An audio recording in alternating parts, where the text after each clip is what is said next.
اور اے محمد صلی اللہ علیہ وآلہ وسلم ان کو آدم کے دو بیٹوں حابیل اور قابیل کے حالات جو بالکل سچے ہیں پڑھ کر سنا دو کہ جب ان دونوں نے اللہ کی جناب میں کچھ نیازیں چڑھائیں تو ایک کی نیاز تو قبول ہو گئی اور دوسرے کی نیاز قبول نہ ہوئی۔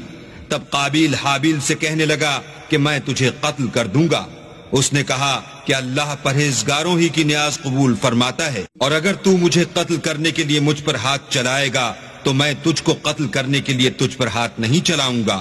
مجھے تو اللہ رب العالمین سے ڈر لگتا ہے۔ میں چاہتا ہوں کہ تو میرے گناہ میں بھی ماخوذ ہو اور اپنے گناہ میں بھی، پھر زمرہ اہل دوزخ میں ہو، اور ظالموں کی یہی سزا ہے۔ مگر اس کے نفس نے اس کو بھائی کے قتل ہی کی ترغیب دی تو اس نے اسے قتل کر دیا اور خسارہ اٹھانے والوں میں ہو گیا۔ اب اللہ نے ایک کوا بھیجا جو زمین کریدنے لگا تاکہ اسے دکھائے کہ اپنے بھائی کی لاش کو کیوں کر چھپائے۔